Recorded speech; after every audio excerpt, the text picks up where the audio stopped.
Day of April 2015. The Ochelli Effect, as the bumper tells you. I am your host, Chuck Ochelli. So tonight is Tuesday.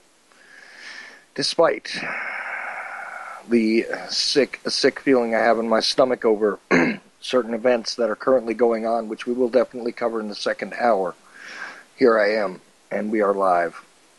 Anyway, in the first hour tonight, I'm going to have Roger Landry, the founder of the Liberty Beacon. That's thelibertybeacon, all one word, .com. Go there, and you can cover the article that we're going to discuss tonight, as well as a great deal of other information, as I said on social media earlier today. If it were not for Roger Landry, there would be a great many people over the past 2 years who are in the alternative media business in one way or another who would have their IQs shrink at least by a couple of points. But that aside, second hour is Meria Heller, who is the mouth that roars and is absolutely one of the innovators when it comes to doing this whole thing online and actually reporting news and getting real information out to people, the mouth that roars at Maria.net. And of course, it's going to be a strange split show, but this is a privilege for me to do tonight because I have two of the most interesting voices that I could possibly gather to discuss the world as it stands. And like I said, the first one would be Roger Landry of the Liberty Beacon. How are you tonight, Roger?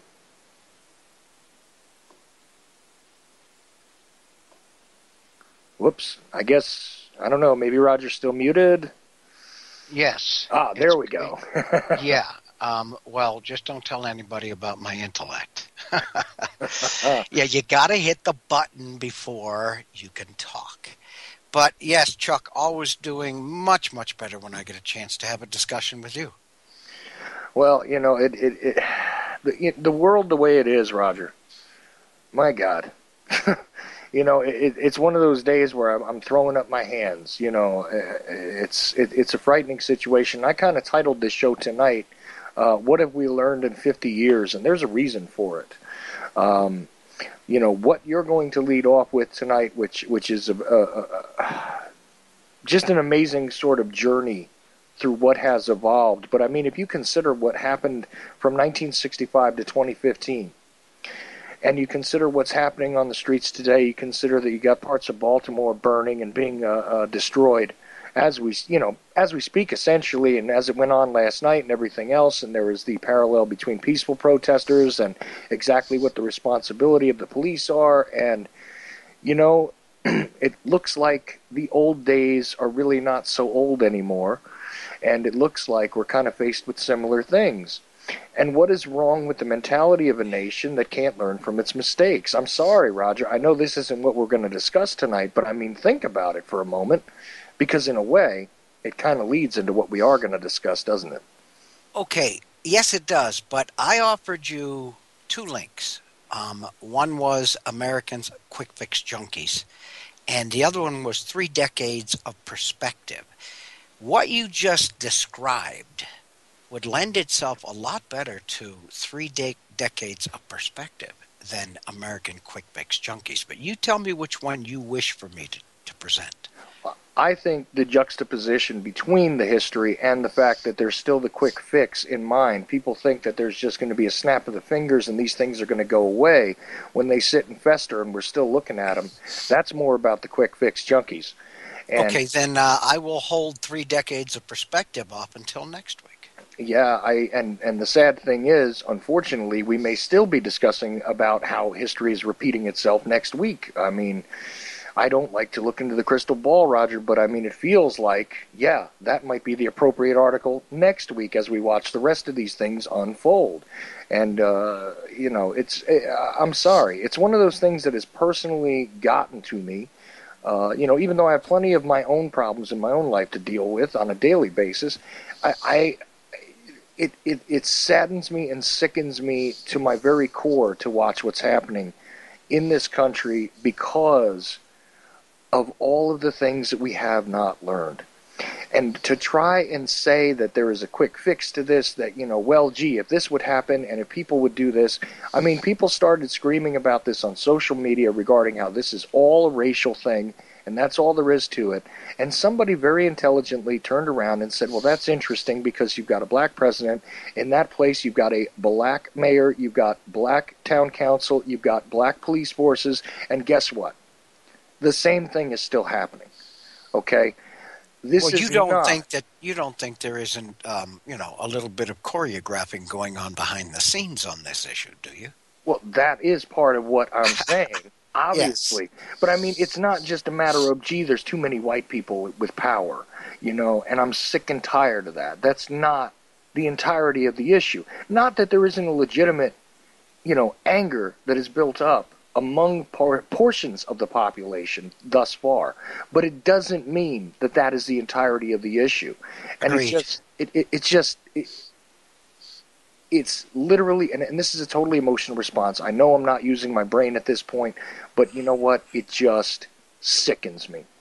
And it's not even just the fact that I'm watching yet another city, because look, like I said, look back to 1965.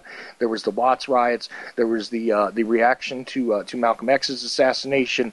There were various things going on. The Vietnam War protests were ramping up in 1965. And Martin Luther King was in everybody's mind. And he sure was, from Selma to where was the other big march that year? But Selma, Alabama comes to mind, and there was another one. I'm doing this from memory, so I'm thinking about this stuff and saying to myself, civil rights is still the issue, and human rights are going to continue to be the issue until such time as we take back what it is that we were endowed with by our Creator. You know what I'm saying? That's my emotional response, and I'm sorry, Roger, but it's just one of those things that after watching this stuff unfold and feeling quite helpless to really affect it and wondering exactly how far this disease is going to keep spreading, and thinking and watching that the American public still believes that there are quick fixes to all these types of problems, I'm sorry. There are those who hold the reins of power that would like to see this spread. As a matter of fact, it would be the trigger they would need to step in on a much larger scale and impose a massive government tyranny upon us. If this was to spread from city to city to city, it would be people like you and I who would be shaking our heads and wondering, where goes America? It would be people like you and I discuss quite often who would be clapping their hands going, this is what we needed. This is what we wanted. This will work perfect for us. And it is these two opposing forces that we are dealing with today.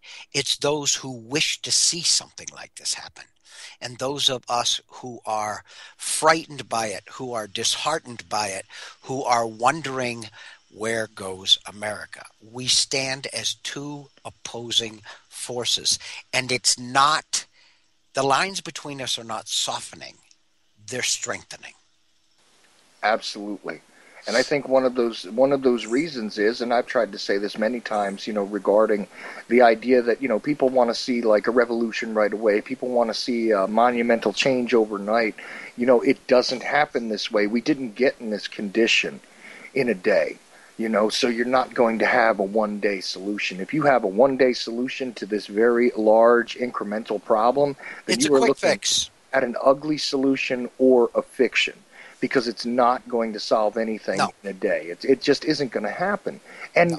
people have grown over the past couple of generations, especially, to expect immediacy in everything.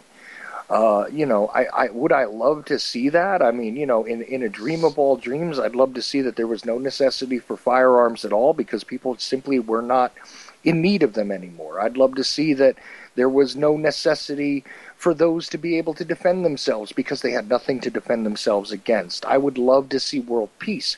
I don't believe that we're going to see that while I'm still breathing. But the thing is, would I love to see that in my utopia? Sure, I would. But that's not the reality, and this idea that things can be fixed overnight or immediately is also not part of the reality. You say it's not part of your reality. I must tell you that it is the providence of those who believe and dare to dream that true change comes about. So yes, think about your reality, Chuck. Think about it a lot, and it will help you to move towards what we all need to accomplish. Because if we can't see the fixes that follow the tyranny, how in the hell do we ever explain the tyranny, and how do we ever eradicate the tyranny? We must be able to see beyond it. We must be able to dream about things as they should be and they could be, and we hope they will be. So please keep thinking about these things, Chuck, because that's what makes you a formidable speaker. Well, not quite as formidable as you, sir, on many a day, I gotta tell you, and this is what we're going to get into tonight, of course. And I'm sorry about the little bit of editorialization first, but you know what? I think it needed to be done, because it's your show. I have this emotional reaction, and I can't. What am I going to do? I'm going to ignore it and continue on. And hey, let's talk about old research today and everything else. I do that plenty too, but when I'm seeing something like this and I'm having an emotional reaction, and it's a visceral thing that seems to be happening, in the country that I thought I grew up in, it's one of those things that I'm going to at least register my dissatisfaction with it on the platform I have. So well, you did grow up in a different country, and so did I. But what even I have to realize when I talk about things weren't this way 60 years ago, what needs to be said as a follow-up to a comment like that is, but the path had already been laid, and we were already marching down that path. But the drastic changes we have seen in America are not things that can happen overnight. You cannot turn a ship the size of America like you do a race car, okay? It takes slow nudging in a direction that those who deem themselves to be the elitist, a nudge, until 2-3 generations later, the path is totally different. I can honestly say I didn't grow up in this country. I didn't. But what I have to admit was the groundwork was being laid even before I was born in 1954. Right. But speaking to this concept of incremental change versus the realities and what must be understood here, I think this article that we're going to discuss tonight is perfect. Well, the article is titled Americans Quick Fix Junkies. And I think most of you hearing that title will already have some sort of an idea. Basically, Chuck, you prefaced it by saying we are a society that has come to desire instant gratification. We push a button, we get something. We want something, we go online, we put in our credit card number, bang, it's on its way. We don't have the sense of patience that society had in the late 50s and the early 60s when I was a child. We just don't have it because we're used to that instant gratification. Well, as much as we tie what we want today to that instant gratification, we believe that every problem we suffer should be able to be fixed in a very quick fashion. So that's what this article is about. And it starts off with a bit of commentary to lay the groundwork. So unlike most of the articles where I immediately jump into the topic ranting, I'm going to tell you a little bit of a story that's going to lead into this topic. Mm-hmm. You ready, Chuck? Absolutely. All right. Americans, quick fix junkies. Okay, so you're on your way to work one morning, and all of a sudden you see steam rising up from under the hood. Well, you pound on the steering wheel and voice a few unpleasant thoughts and pull into the local service station in search of assistance. A familiar face approaches and signals to you to pop the hood. After a few seconds, he walks up to the window and tells you that a radiator hose has abrased itself against the engine and has a small hole in it. Okay, because we are so used to instant gratification or quick solutions, fixes, you let him know that you need your car and cannot be late for work. He ponders for a second and then tells you that he has some sealing tape that should provide a quick fix for the problem. The repair is made and he even sells you a roll of sealing tape just in case, but also warns you that the only way to really get rid of the problem is to replace the faulty hose, and that he can't guarantee how long the quick fix will hold up. You pull away from the service station in just a few minutes thinking, man, that was a quick fix and all is great in Whoville. Flash forward several months and you have embarked on a 250-mile business trip that is vital to the future of your employment. As you are driving along out in the middle of nowhere, surrounded by nothing, you begin to notice steam again coming out from under the hood. So again, you pound on your steering wheel and voice a few unpleasant words and pull over to the side of the road. Inspection shows that the hole in the hose is much larger. The hose looks flaccid and cracked, and the tape is torn and frayed. But realizing you had bought the additional tape, you proceed to seal the torn hose as best as possible and continue happily on your way. Man, that was a quick fix. Well, about 100 miles further down the road and still in the middle of nowhere, all hell breaks loose. Steam billows out from under the hood, the temperature gauge slams deep into the red, and the engine starts to buck and sputter. Within seconds, the engine gasps and dies. You are stuck, and your future employment prospects are trashed. What was a relatively small and inexpensive issue, replacing a hose, is now a major issue of lost employment, a seized engine, and a massive towing bill. The implications of what you are facing is daunting. Sitting by the side of the road with your thumb raised high, waiting for another car to pass, your thoughts go back to the original problem, and you realize none of this would have happened if you would have just taken the advice of the mechanic and taken the time and the minor cost to repair the problem and not opted, because of convenience or discomfort, for the quick fix. The quick fix mentality now would not be wreaking havoc on your life. I know this sounds familiar to all of us. I could have used many examples we are all intimately familiar with on a daily basis to make my very vital point. America is a nation of quick fixes, whether it be for personal, infrastructure, budgetary concerns, or etc. I could go on and on. It is always about what can we do right now to make the problem go away for a while, till someone else has the watch. Or if you're a congressman or a president or a senator, until I'm reelected. Always kicking the proverbial can down the road in perpetuity, applying one Band-Aid after another until the original problem or component is so damaged or overwhelming it can no longer be repaired. Want an example? Think of Social Security. Left to their own devices, our leaders never wish to make the hard or unpopular decisions that may reflect bad on them or damage their re-election prospects. And too many of us, in our ignorance or apathy, listen to their quick fix solutions and praise them for their ingenuity and service. And again, all is great in Whoville. Okay, which leaves us in our present situation. This country is broke in so many ways, it is impossible to mention them in a commentary such as this. So, what will be the next quick fix?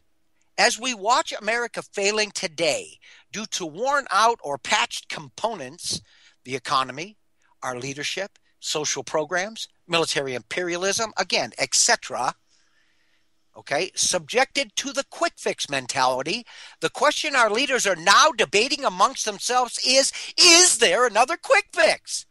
Or is it time to pay the proverbial piper? We must stop with the quick fixes.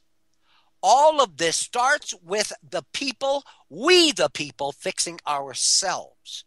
We have allowed just about all we see and suffer by our blind trust and lack of participation. Americans are the most ignorant society on this planet on the mechanizations of their governance. Do you honestly feel that our present government, if left to their own devices, would drastically change path? A path that has centralized more power and control of wealth into their hands than anyone could have conceived of mere generations ago? If you do believe this on any level, you are a fool of the first magnitude. We as a people must find leaders from amongst ourselves that will solve problems as we are faced by them at the root of the situation. Not kick the can down the road. Solve the problems.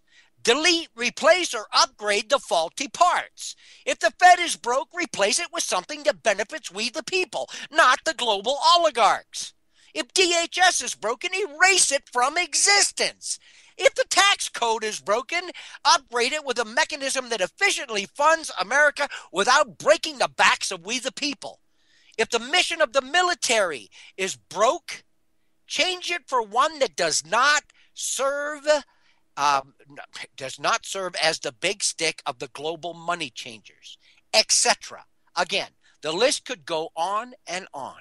We as a nation need to learn from these hard lessons to fix our problems and not saddle our future generations with our ineptitudes.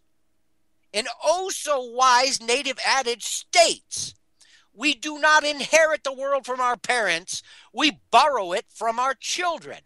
And the quick fix mentality that has prevailed in America for so long is destroying that legacy. Stop and think, please. What will we have left to return to our children? And how will they remember us? At the bottom of this, I put one of the memes I made up that I feel is so damn applicable. It's called the litmus test. The true litmus test of any generation is, will my children be better off than I am? Will they have opportunities I never had? Will their freedoms and rights be preserved and guaranteed? If the answer to any of these questions is no, we have failed as the gatekeepers of this up-and-coming generation. There is no doubt the answer to all three of these challenges or questions is a resounding no. It is time to put the pedal to the metal and atone to our children for our neglect or suffer the damnation we so rightfully deserve. It's time to stand up together, speak in a unified voice, and leave a better world for our children. Well, exactly, Roger. And now, if we think about the way that entire article culminated, It is not simply the financial mechanisms. It's not simply the military mechanisms. It's not simply the DHS. It's not simply all of these things that have come up in the post 9/11 No, reality. it's the perfect storm. It is the perfect storm of all of this, including the social disillusion of a people, which has continued to feed into this stuff. Okay? This is why I thought this was the most appropriate. Yes, we could have, the easier path would have been to go with the history lesson. I know that. That would have been the easier way to go. But what I'm saying is that there is not an aspect of life, just like we talk about how every single thing that has to do with sustaining a human being is under attack. Well, yeah, go into the health issues that we've already discussed. The fact that we're being attacked from every direction via our health, via dumbing us down, the fluoride, the GMOs, the vaccines, the massive drugging, the geoengineering. Let's go on and on. I could name one thing, aspartame. Right. If you had any idea how badly this has poisoned American society, yet it is legal in this country. You know, a lot of the stuff we put on our crops, illegal across the world. GMOs, illegal across the world. Vaccines being pushed out of country after country or minimized in country after country. Right. We can step right through every one of the issues you've mentioned and realize we live in the perfect storm today, where everything that could possibly harm the people is not only not being pushed back against by our government, but it is being promoted and sponsored by our governments. Right. But in addition to all of those physical realities, Roger, the psychology, the psychological attack on the people, the emotional grasping, the emotional manipulation by the media, by the governments, by all of the assets that they have now lined up in that way, you also have your entire person being challenged, not only your physical existence, okay? Oh, no, I agree with you. It is both physical and mental. But I'm going to tell you what's going to happen. They're going to form a commission. They're going to send 20, 30, 40, 50 million dollars their direction, maybe about as much as $1 billion. They're going to come into the community. They're going to do sound bites. They're going to be seen as the saviors. It will be another quick fix. That's it. It'll be, listen, we'll hang this guy out to dry. We'll change the regime over here or over there. We'll form a commission. We'll form a commission. This is what's going on. But you know what? Doesn't get to the root of the problem. Doesn't get to what's actually going on. And I view this entire thing as a psychological attack. I'm sorry. I don't sit here and draw the racial division that they want me to. Okay? I view this as an attack on people, okay, as an attack on people by those who are supposed to be in charge. That is the bottom line, and we're seeing it everywhere. Yes, it is being played up as a racial issue, but, and listen, I'm not saying that that's not a valid point of view, okay? I can't necessarily share that point of view personally, but I'm telling you that I don't simply see this as, their problem, okay? It's not it's them and us. I don't go with that division. I'm not about to do it. Okay? What I'm saying is that this is being utilized to normalize certain things. Okay? And this is part of the attack that is not so easy to quantify. We can't talk about the micrograms of poison. We can't talk about, we can talk about how that stuff sets you up for it, but we can't necessarily get at the science on this because, to me, psychology as it stands today is a pseudoscience and is generally more politically, it's politically dictated as opposed to, being regarded as, an empirical set of facts. Okay?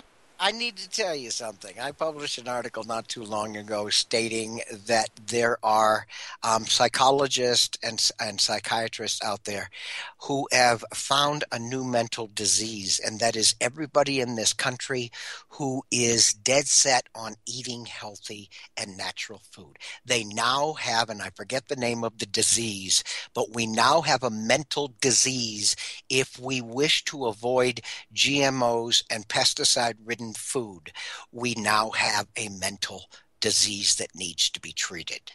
But I'm not only going to agree with everything you just said, but I'm going to take it one step further because I do see the mechanism involved here. If you wish to control a society, would you say that a massive portion of the population of this country lives in what we call large or megacities? Well, the answer is, of course. I mean, you've got Los Angeles, you've got Atlanta, you've got Cleveland, you've got Dearborn, Michigan, you've got Boston and New York, and I could go a big long list. Dallas. These are huge, what we call mega cities. So you need to birth your ideas. You need to birth your concepts of control within an area which has a high density of population. Because trying to do that where I live, where the actual population of groundhogs is 10 times more than the people that live in a square mile where I live, it's useless to try and do it in the country. It's even useless to really try and do it in the suburbs. So where you need to foment this actual dissension, where you need to spark these riots, where you need to establish how and why, the how and why mechanisms you're going to use in the future to push back against these or to control these situations.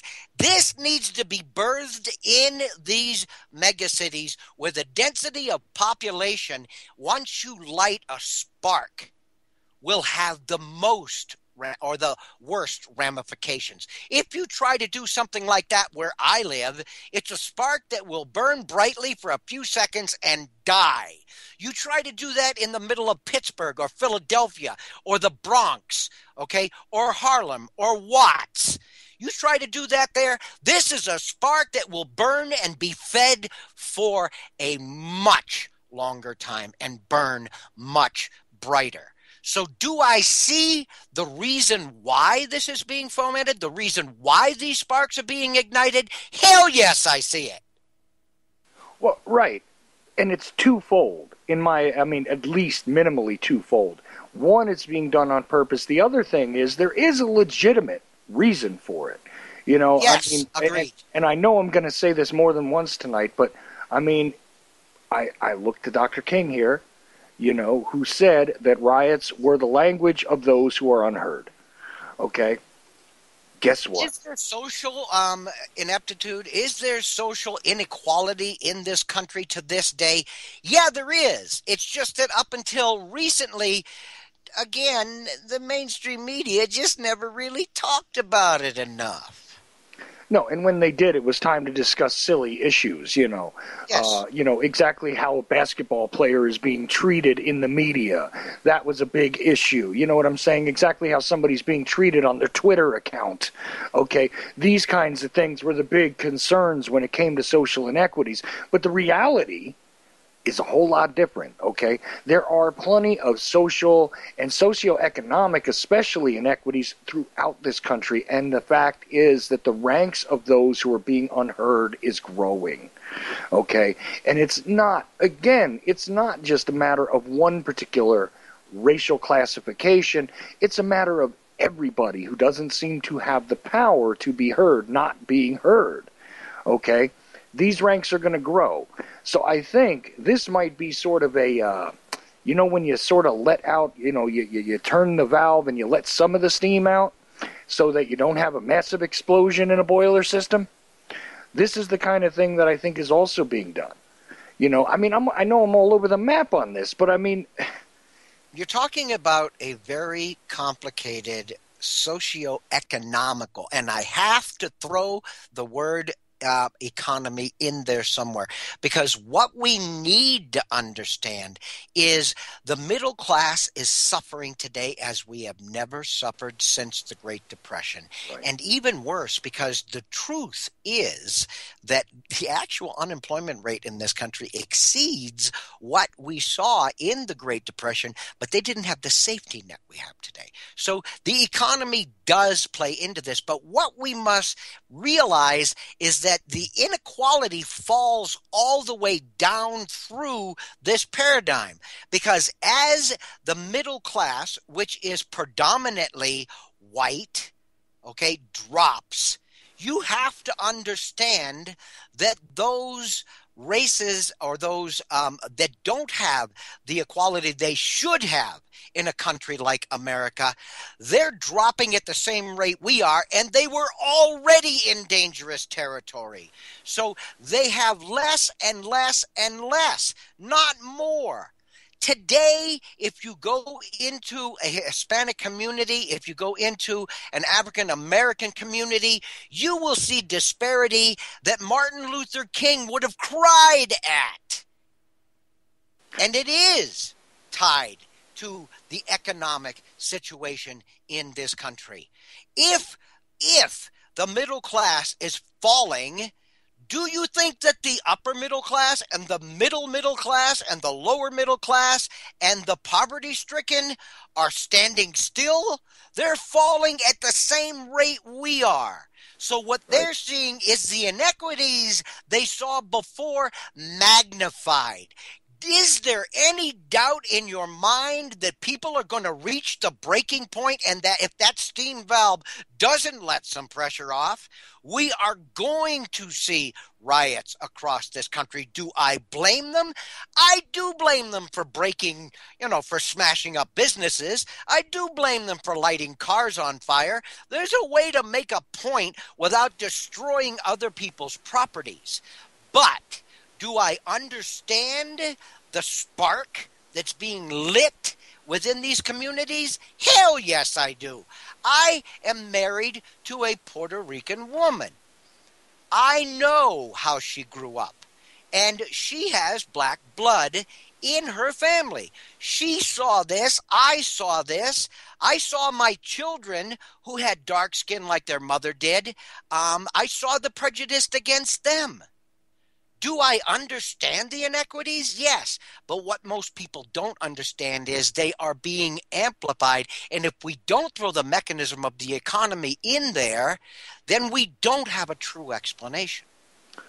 Right. Exactly. Just like I say, if you don't understand, the concepts of the cycles of poverty that occur, if you don't understand, the generationally passed on inequities that go on here, okay, if you don't understand all of that, then all of this looks like just, an explosion that just is going to have to run its course, and that's all there is to it, right?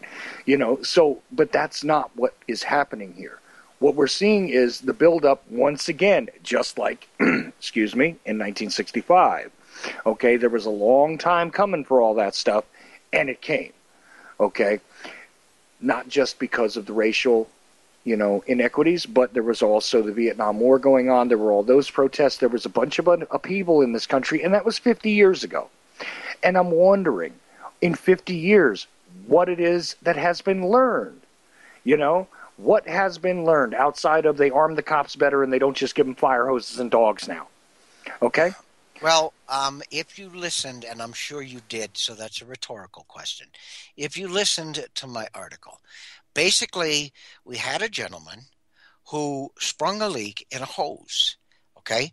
And by wrapping a little bit of tape around it, he got his quick fix. He went off to work. Everything was happy. But down the road, the inequities he suffered, the problems that manifest themselves, became worse and worse until he is in a situation where he's stuck out in the middle of nowhere. His car has no chance of ever starting up again. He's lost any chance of future employment. The amount of money he's going to have to spend to replace that car and have this one towed back, which might be 100, 200 miles. Imagine that towing bill. So because he didn't take the time to spend $35, $20 for an hour of labor, and maybe $15 for the hose to replace it, it is ending up costing him a life change due to his employment scenario now. And and we're talking tens of thousands of dollars or more. So we in this country, especially our politicians, are in the habit of they see an issue, they throw some money at it, they form a committee, everybody thinks they've done something, it disappears from the conscience of a majority of the country. It is a quick fix. But yet what we see years down the road is the true manifestation of something we should have and could have fixed a long time ago. And now the amount of money, the amount of effort, and the amount of involvement that it's going to take to rectify this situation is magnitudes higher. This is nothing new that's in this country. This is the way Congress does business. Right. I don't want to make a decision that's going to cost us a little bit more money in the short run to fix it, because I don't want to tell my constituents that they're going to have to pay a little bit more taxes because of that. There is a grandparents' bill in Alabama right now, okay, that just passed through their House, which will give grandparents the right to sue parents, fit parents, not unfit parents. These are fit parents, okay? Sue them if they don't like the way the parents are doing something with their grandchildren, okay? Stop and think about what I just said. Now, 98 out of 100, okay, senators voted to pass that bill. I just did a radio show on this with the gentleman who actually did the research on this, and one of them does the legislative research, and the other one does the judicial research in the state of Alabama. So this guy went up and asked some of these senators, why did you vote to pass this? Don't you understand this will do nothing but tear the family unit apart even worse than what it is? Well, the lawyer found out this from the lawyers he asked, okay? Can you imagine how much more money we're going to make? Because the grandparents will do the suing. They have the most money. They will have to hire us. This is a boon for us. And the guy who does the legislative research, this is what he found out from the senators who voted on it. We are in an election year. We cannot vote against this. We have to vote for it because the majority of people who vote are the grandparents. Yep. And they won't vote for us again if we don't vote for this. So via the judicial portion, it was all about how much more money we can make. Via the legislative portion, it was about we want to get reelected and maintain our position of power. Not once were those parents and children ever brought up in that discussion. Not once. No, because it's Stop and think about this. Right, because it's not about what's better for the people. It's about what's better for the people who are in charge of the people. It's the people who hold the reins of power. Right. I did. When I heard this surprised. is a show you can actually watch, and I'll dig the link up at some point in the show and give it to you so you can pass it around. If you think I exaggerated anything I just said, you're wrong. I never exaggerate. I'm a crazy old fool. I say things with angst and volume. No, I know it. If anything, I'm sure you're minimizing this. This is what's going on. You know, and I knew what you were going to say regarding the politicians. I knew it. It was a matter of, well, we can't exactly vote against that because it'll be taken as wrong among, what they used to call the Gray Party or whatever, which generally made up a lot of seniors. Portion of the voting bloc. Because they always have the time to vote. Okay, so therefore, there you go. Okay, plus they're more engaged because they have less, this is like old school stuff. Yep.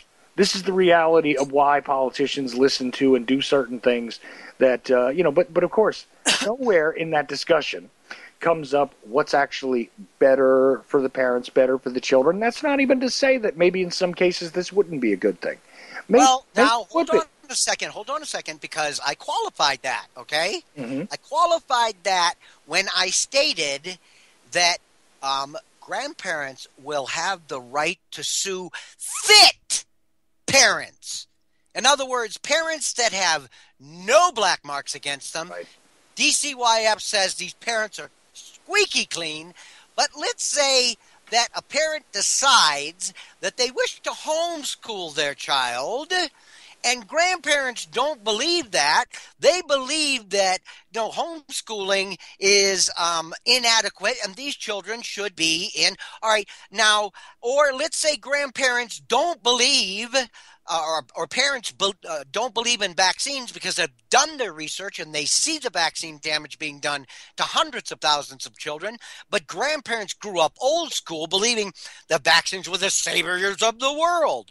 So now a grandparent can say, you won't homeschool or you will vaccinate your children. And if you don't, I will sue you in court. What we have done is put a wedge into, and now you've got parents who don't have the cash that the grandparents do, who have to pay for a lawyer in a long, drawn-out lawsuit. Okay, this could wreck the family. This could wreck the marriage. This could send the kids into foster home. This could send what you've done is enriching the lawyers, given more power to the politicians, and put one more straw on the camel's back, which is the children and the parents. And eventually, that last straw is going to break the back of the family. And if you think that these parents were mentioned anywhere in these politicians' argument or these lawyers' argument, you're wrong. It was never about how will this affect a fit parent or how will this affect the child. It was always about how is this going to affect us if we don't vote this way. That is the mindset of the average politician in America today. We need to kick them all to the freaking curb, and we need to go into our neighborhoods and find people that are willing to step up and solve our problems as they arise, not kick the can down the road. Because these idiots are destroying and eroding America right before our eyes. Well, I'll tell you one other factor, and it probably did come up during this discussion, but I'm only guessing here because I didn't hear it. But you know what? In some states, okay, the reason why some of these politicians feed into the whole children's services end of things is to help out their friends there who also get budgetary concerns. Okay. Say it isn't true. And that happens a lot, and I'm not saying that that's happening in Alabama, but it seems like every time I hear about one of these things happening, if you do a little research on it, you'll discover that a lot of the people who propose this stuff or who designed the bill or who happen to be the greatest supporters of the bill or the signatories on it, whether they designed it or they're just being used as the figurehead to support the bill, in a lot of cases, they themselves have interest in increasing the budget, the strength, the size of those agencies, okay, that take care of placement, take care of actual intervention, things like that.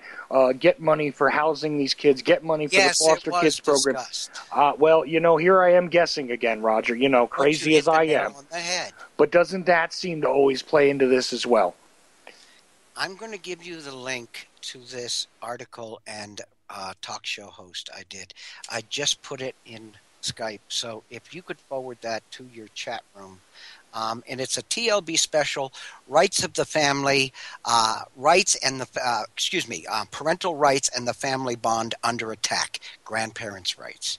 So if you get a chance, read that and listen to the show, because it is a proven fact that when a state passes a bill or a law, within 7 to 8 years, 3/4 of the states in this country will jump on board. At that point, it becomes something that is forced to the federal level, where the feds have to either pass a law or a bill speaking to this, because it has been adopted by so many states. So if this passes in Alabama, it will be another nail in the coffin of the family unit in anywhere from 5 years to a decade out at the most.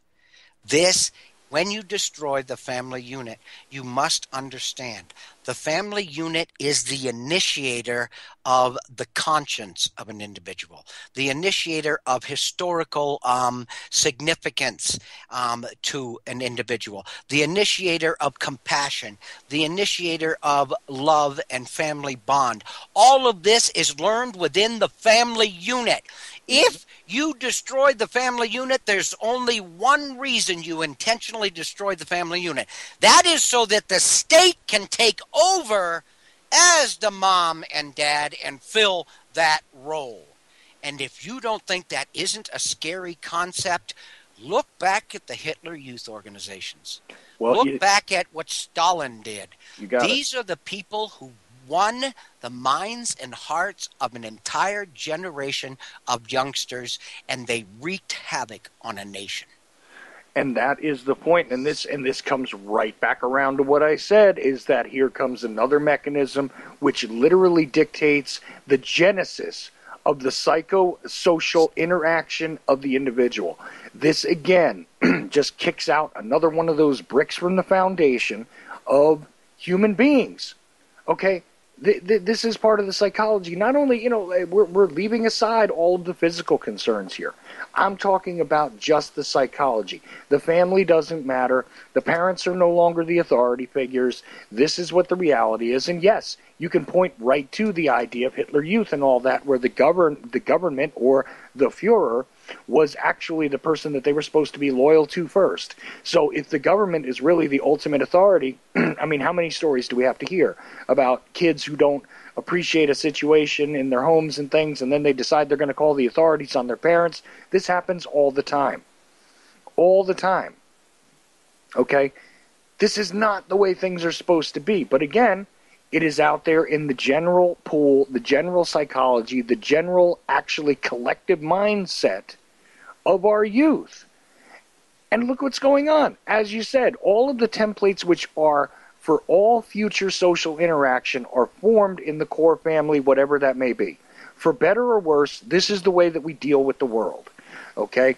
A lot of those initiations, and even before you learn to speak and interact and you're watching the news and everything else, let us think about babies, okay? Babies who cannot talk, cannot walk, because we're not like most animals. We don't come out of the womb being able to stand up within a few minutes of our birth. This is not the way it goes.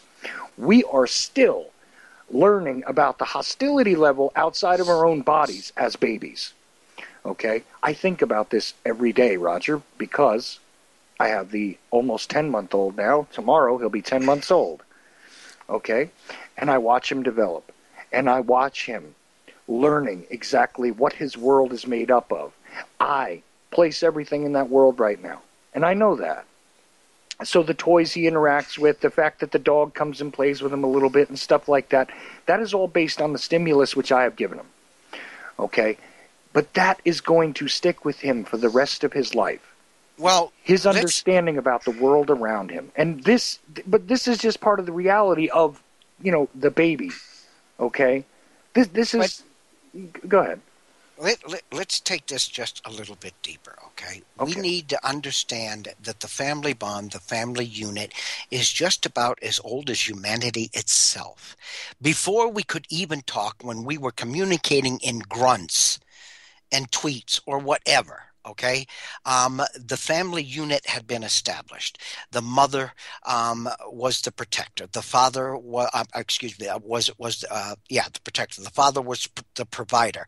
So on and so forth. The family bond has been around for eons, and it is the most powerful bond and the biggest and most effective teaching mechanism for everything we will develop as we go forward. Sure, you've got what they call higher education, and things like that. And what they do is add to the foundation that is based upon what is derived from the family bond or the family unit.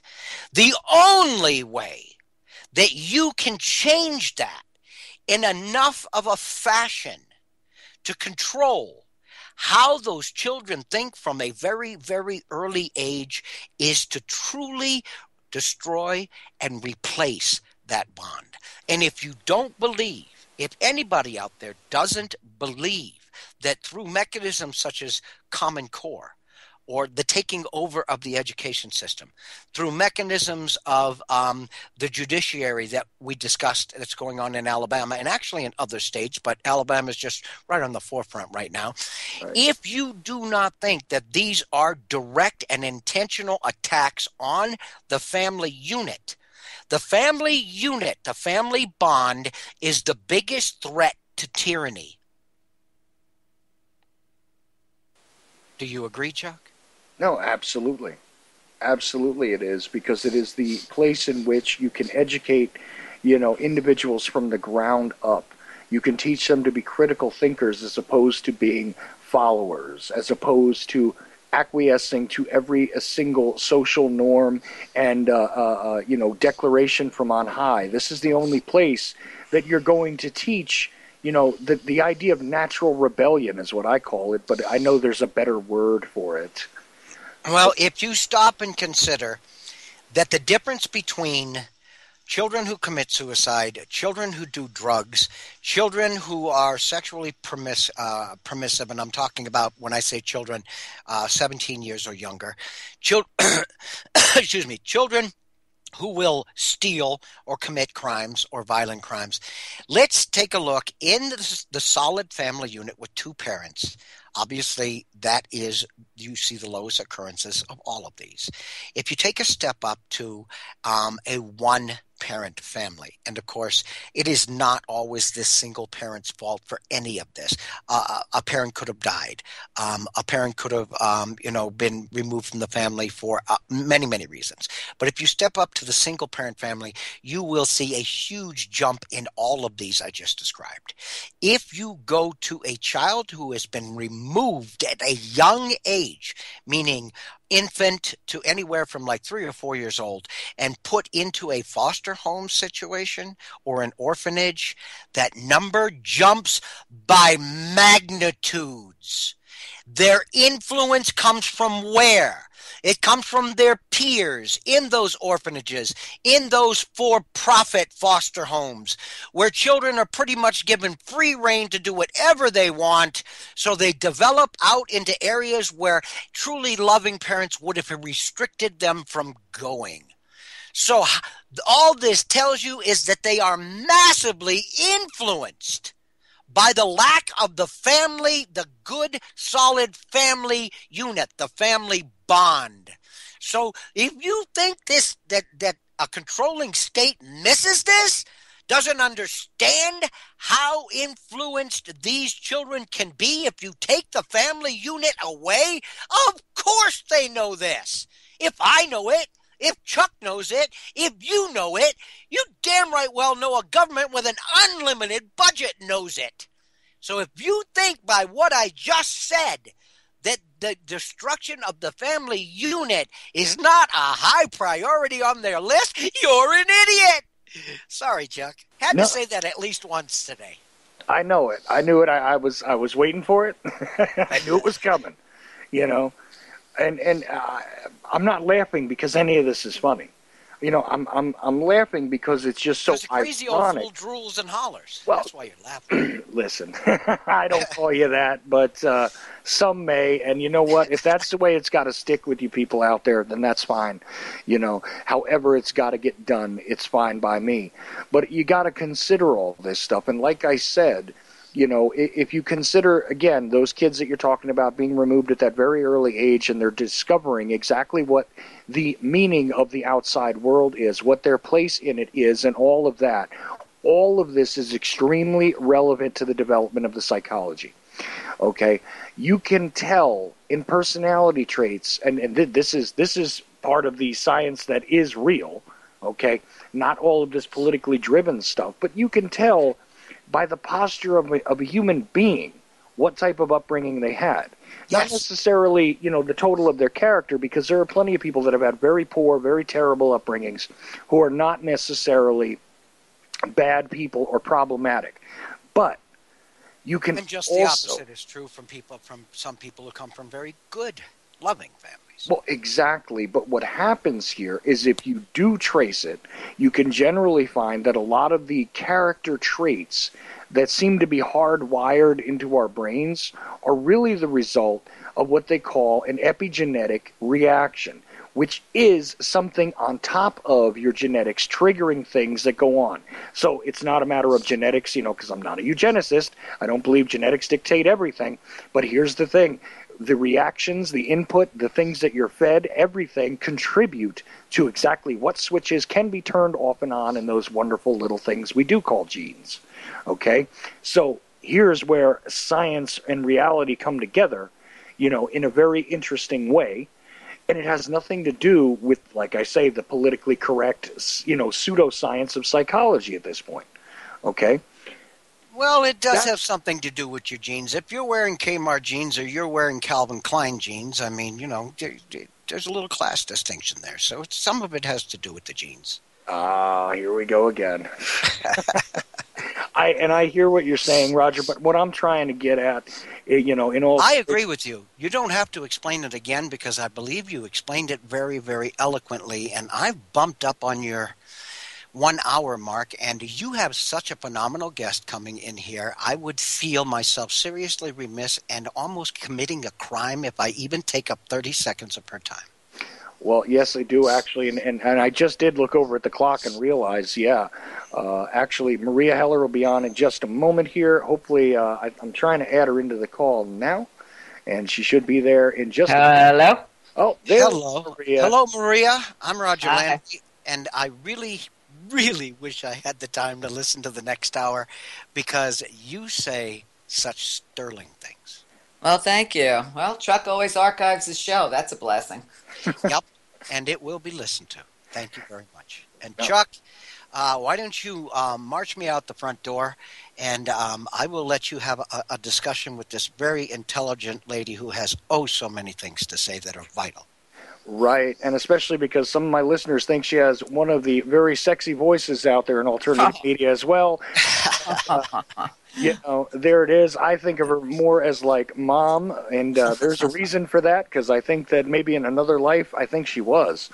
But here we go. And Roger, I want to thank you for joining us tonight, and, we have covered some serious ground, and I want everybody to go look at that article we discussed at The Liberty Beacon. That's all one word, thelibertybeacon.com, and take a look at the great many different points of view about, the panopticon of strangeness that occurred on the planet, and the fight against all sorts of tyranny, not just the physical, not just the chemical, not just the warmongers out there, but also the psychological, which is what we were talking about tonight. And I think I think we did something interesting here, Roger. So thank you. Well, it's always fun, and I will talk to you again next week, my friend. Absolutely. Thank you, Roger Landry. And of course, the privilege I have now is to have Meria Heller, the mouth that roars, and of course you can go and find Meria and her archives, her wonderful shows. And God, Meria, is it 14 years now, or is it 15? Believe it or not, July starts my 16th year on the net. Wow, 16. I'm sorry. Well, I'm thinking it's been a complete 14. We're into 15, and you'll be starting 16 in July. And this is the thing. I'm entirely tickled to have you on with me always. It is sad that I feel as though I need somebody to help me sort through this as I look at the world around me. And of course, we touched upon this in the first hour, and I'm going to continue talking about it because I am seeing a psychological attack, not just on the minority populations like the mainstream wants to explain, but I do believe that this is a serious strike against all of us, and I think for various reasons. And there is an intense reason why I said, what have we learned in the past 50 years? Let us turn back to 1965 really quickly, okay? 1965, you had the assassination of Malcolm X. You had the March on Selma. You had, various anti-Vietnam War efforts ramping up in the streets. There was all sorts of civil unrest happening. I believe the riots in Watts started in 65. If they didn't start then, they did certainly happen at that point. All of these things, it makes me shudder. and feel like, what is it that we have learned in 50 years? And have we learned anything as a society? Because look at what's going on in Baltimore. Now, I say again that I will point out that, Dr. King codified this perfectly by saying that rioting is the language, okay, of those that are unheard. And I understand that, and I understand that there is a racial component to this that is not illegitimate by any means. But I think that this is a much wider issue that we're seeing played out, and this is the beginning. This is the beginning of the lessons unlearned, the problems unsolved, coming home to roost, like those chickens that, Brother Shabazz was talking about before he was silenced. Okay? And I know that that sounds like a radical and bizarre statement coming from somebody like me, but I'll be willing to bet that you can help me sort this out a bit, because, as I said, I'm sick inside from watching the repeat of history, in my estimation. How do you see this? Well, I have said this for the past, God knows, got to be 40 years now. A nation founded on genocide can only end on genocide.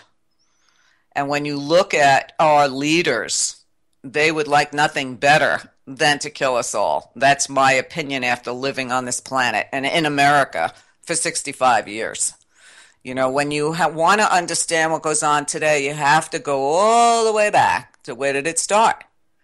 You had some people lost on the ocean. They come and find a gorgeous country, fabulous people that they said were superhuman, super nice to them, and they slaughtered them all. Bioweapons, you name it. Take out their food supply, take out their pharmacy supply, which the buffalo provided for the Native Americans here.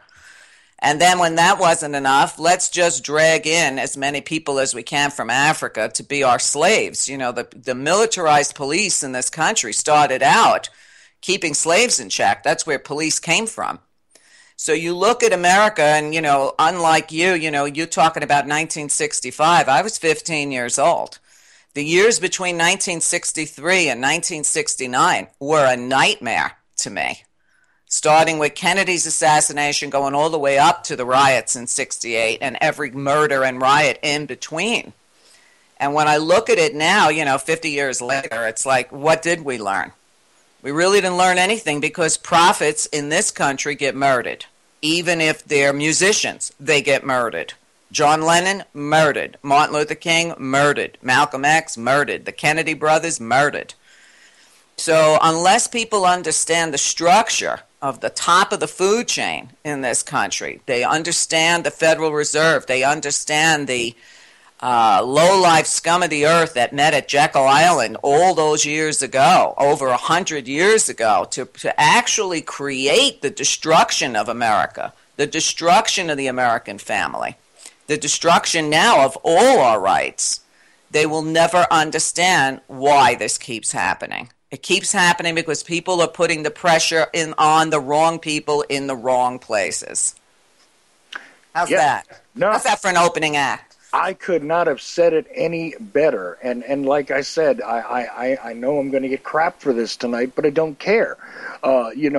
Something needs to be said here, and it's not just a matter of, hey, look, I feel the dissatisfaction from individuals who want to say, listen, why is it that, they're burning other people's property? Why are they reacting like this? This is a bad reaction. But here's the thing.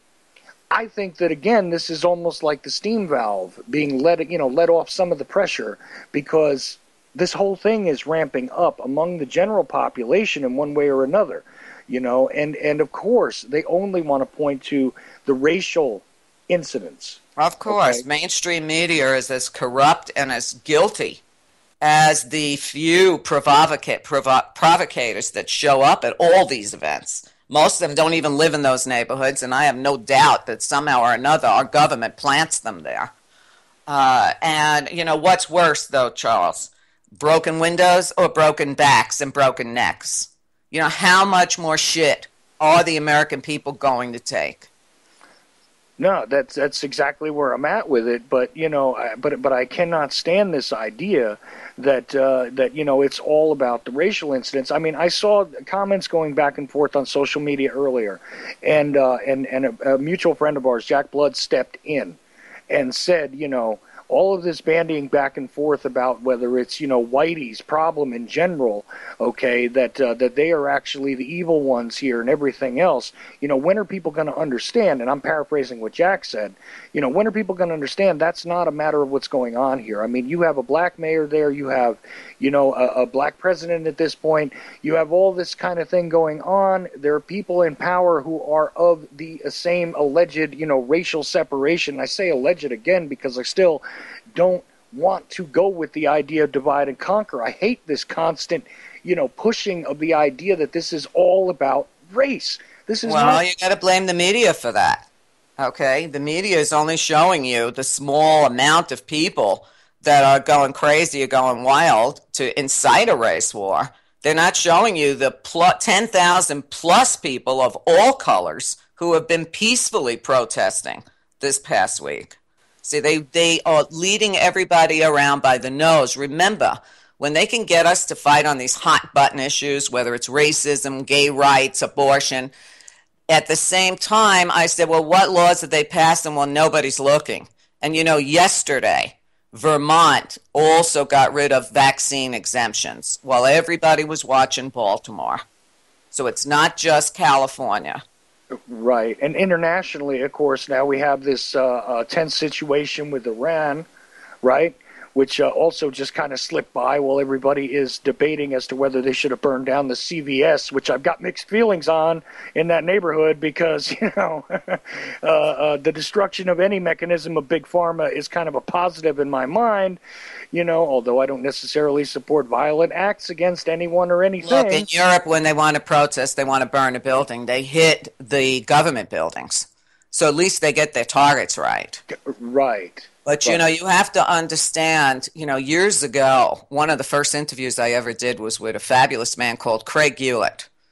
And he had a couple of books out. He was, I think he was a SEAL, an ex-SEAL. I'm not really sure because it's so long ago, explaining guerrilla warfare. And he said the reason guerrilla warfare can never be won, no matter how many weapons you have, no matter how high-priced your equipment is those people have nothing left to lose. And they fight like they have nothing left to lose. Now let's take a look at not just the people in Baltimore or Ferguson. Let's look at the people across America. Okay, the systematic destruction of the middle class, the demonization and criminalization of being poor in this country. Right. How far can you push people before they explode? Well, yeah, this is exactly the point that I'm coming to is that look, not a matter, again, of race, but this is a socioeconomic problem because how much more are they going to take from us? I mean, personally, I've been in a position recently where, believe me, I'm feeling it again. It's not the first time in my life I have not been in a great position, financially, and I haven't had responsibilities before. I've had them before, and I've had difficulties with them before and everything else, but I know I'm not the only one. This is going on across the board. Everybody seems to be falling a bit. Everybody is under a new kind of pressure because there are virtually no ways out of a lot of things. And here's the problem. If you take everything away, okay, and if you impoverish every single corner of this society, what we're going to have is a tinderbox waiting to go up. Absolutely. I mean, listen, we fought a revolution over a tax on tea. Okay, what's America waiting for? I've been saying this for, the past 2 decades. How much more is it going to take? And I have to disagree with you and Jack, and I know Jack won't agree, but I love him anyway. If you look at the statistics, this is also about race. It can't be ignored. Okay, there are more blacks in prison. There are more blacks that get stopped, stop and frisk, walking while black, breathing while black, standing with a broom in your hand while black, being mentally disabled while black. And you see the difference. I put up a poster this morning of 12 ridiculous riots that white people have rioted over and set cities on fire and overturned cars, etc. And it was usually over a ball game. Okay? So, I think of the words of one of my friends back in the, must have been the early 70s, who happened to be an African American. And he said to me, Maria, when you're white, you're born right. When you're brown, you're born down. And when you're black, you got to get back. You know, I grew up in East New York in Brooklyn, and at the time, it was primarily black. And I have to tell you that we had less problems with our neighbors than we did when it was white. And, you know, we're kind of white, we're Italian. And I've seen the injustice. I've seen the injustice since I was in elementary school, okay? It has to totally suck to be black in this country. If you and I think we have it bad, multiply it by 10, because they're guilty just for walking or breathing or driving in their cars. And I mean, how many more of them are going to, you know, this nickel ride that they took this Freddie Gray on? I mean, this is the kind of crap that's been going on forever since I can remember. Mm-hmm. You know, don't strap him in the back of a van and take him for the ride of his life. And oops, we snapped his neck. Too bad, too sad. And I mean, I'm not going to just say that Black Lives Matter, but when you look at the statistics, you cannot take the racist part of it out of it. We have to deal with it. Look, even Ben Affleck didn't want to admit that his forefathers owned slaves, okay? Mm-hmm. But until we admit to our history, nothing is going to change. Well, no, that's dead on right, and that's where I said I need a little bit of help sorting through this, because my gut reaction is still that this is an element of it. Okay, this is a serious element of it, and it is, you know, not justified, but it's something that can be understood. It's something that needs to be understood, because that's a separate reality. Okay, mm-hmm. That's a whole separate reality. But I look at this on the larger scale and think to myself that I you know, maybe it's just me trying too hard here, but I look at it as an attack on all of us, because I don't see a segregation in you know, in society. Because you were raised that way. My father raised us not to see color either, but he also raised us to see reality around us. And, you know, when you really look at it, I mean, look at all the issues that it's like we're back to the future in this country. We're fighting again for abortion rights. God almighty, we settled that in 1973. And if you think it's hard for a white woman to get an abortion, what about a black woman? What about somebody who's poor? Okay. You got to look at who's the targets here. Who's the targets of payday loans? Who's the targets of subprime lending? Who's the targets of blockbusting? I mean, you know, this is the old story. I've seen it over and over. And like you, believe me, Chuck, it sickens me. You know, where's the love? You know, what happened to the word love? We have all these religious fanatics out there making all these crazy asshole laws based on their imagined God, of which none of them follow. And what about everybody else? You know, 26% of Americans consider themselves nuns, okay? And I don't mean nuns in habits, okay? They don't belong to any organized religion. Where's our representation? You know, where's the women's representation? Why did these Republicans pass over 300 anti-abortion laws? Did they not get the note or the memo on Roe versus Wade? And now the Supreme Court, with 6 Roman Catholics on it, are left to make the decision whether gay people should get married? I mean, we really are going backwards in time. And when religion ruled before, it was called the Dark Ages. That's right. But that is what we're coming back to, and that's what that I think is making me hurt more, is that, you know, I guess I was under this delusion that some progress had been made, you know, but when you get right down to the root of things, it really wasn't being made. They basically put a Band-Aid on it and shut everybody up for a little while. You know, I mean, I look back to, again, when they were talking about, you know, the election of our current commander-in-chief, okay, and about how that was, you know, more about trying to quiet down those that felt they weren't being represented. More yeah, well, what's he done? What's he done? He comes out today and he calls these people thugs. It's obvious which blood in his body he's decided to side with, because he hasn't done a goddamn thing for black Americans since he got in office. Well, that's right, because it was the bait and switch. You know, and there's the other frustration. You know, you talk about elections, Chuck. Our votes don't matter, okay? We can't change this system by voting these people out because we didn't vote them in. The Koch brothers have bragged this week they're going to invest $300 million backing Republican candidates because they follow their wacky religious rules for the America they want to see. So when people have nothing left, the vote is a joke, and I've covered that so many times. The vote's a joke. Their representatives don't want to talk to them. Their representatives are walking around with bodyguards to keep them from the people that elected them, supposedly. Yeah. What is left for the people to do? Well, and that's why I bring up that quote. That those who are being unheard, this is the dangerous time we're entering again. Right, and how many Americans even know that in 1999 the court ruled that Martin Luther King was killed by the government and a conspiracy? So where did it get Martin Luther King? Well, see, that's the thing, is that, I'm aware of that because I know about what happened in that Memphis courtroom, and I know about all the shenanigans that went on to keep James Earl Ray from getting a retrial so that the truth couldn't even be told. Okay? Exactly. When you look at the system of justice, which doesn't serve justice ever at all, and you go back in history and you really learn history, which unfortunately no kids today have any clue about, the Constitution was written to protect wealthy white men, landowners. And now we're living in a time where we are ruled by wealthy white men. And I'm, somewhat white, I'm Italian. I kind of like to use that as an excuse not to be clumped in with the rest of the white people. But when you look at it and you see this, what's happening today, 85 families have the majority of, 50% of the wealth in this country. What is everybody else supposed to do? What are we supposed to do? Kill each other for a piece of bread? But that's what it comes down to, and trust me, I totally understand the idea of always identifying myself as Italian, and in fact Sicilian specifically, to separate myself a little bit from the white herd. Well, I try to keep the Sicilian part down because she's very violent. I want to keep her quiet. But I did go Sicilian on one of my shows last week, and my audience seemed to like it. But I needed like a Valium after the show. Of course, I don't do drugs, so I hit the gym instead.